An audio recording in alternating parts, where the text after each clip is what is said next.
攝影除咗作為記錄嘅工具，都令人欣賞到一啲肉眼好難睇到嘅事物。而其中一個題材就係微距，好似呢啲生到成個海膽咁嘅花，喺尖端其實仲有一個肉眼睇唔到嘅花冧仔，或者啲樹葉嘅絨毛。我諗就係微距攝影對細節探索嘅樂趣。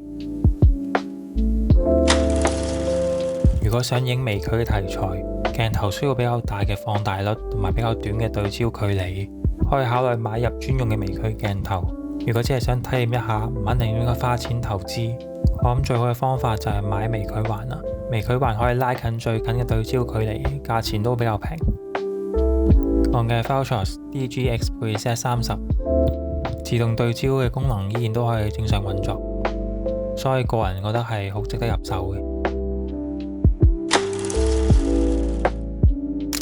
拍攝微距題材遇到嘅第一個問題，通常就係鏡深太淺。如果對焦嘅目標同埋其他嘅部分只要有少少唔係同一個平面，就會完全 out 晒 focal，所以要將個光圈縮細少少，或者離個目標遠少少，手震嘅影響都變得非常之明顯。要提升快門嘅速度，或者用三腳架。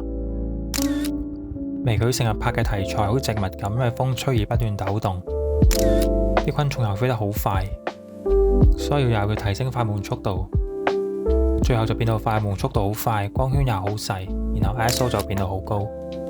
仲有一點成唔記得就係要構圖，經常就係影到物體嘅部分，好難想象到呢個到底係咩嚟，變到為影而影。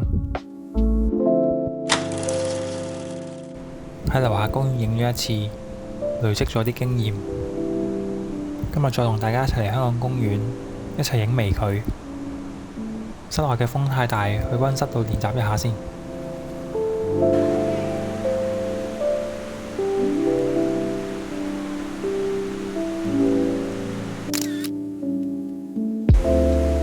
呢位青苔有啲似海底嘅景觀，啲物件實在太細，如果平時靠肉眼應該完全留意唔到。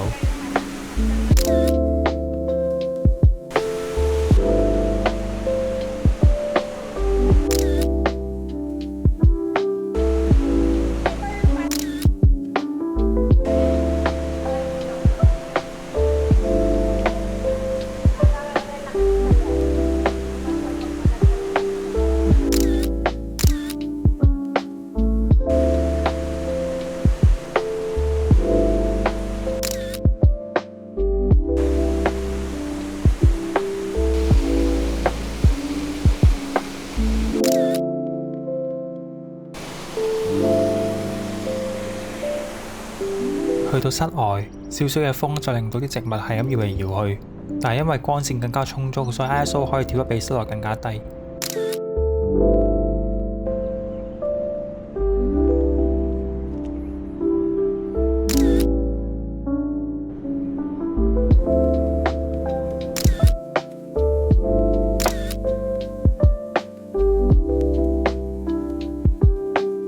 呢啲好嬌小但係層次好多嘅花，我覺得係好適合影微距嘅題材。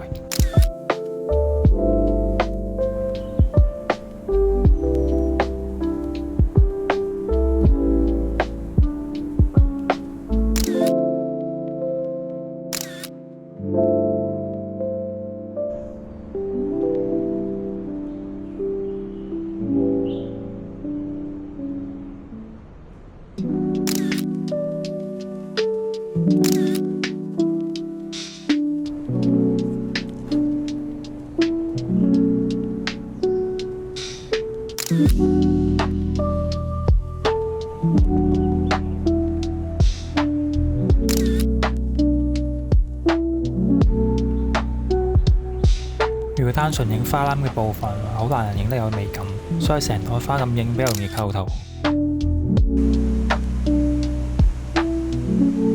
本來見到蝴蝶幾靚，係有啲開心。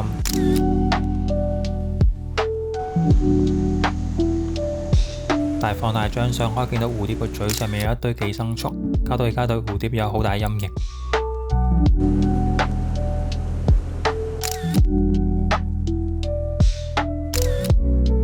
咁條片就去到呢度，希望下次再同大家分享。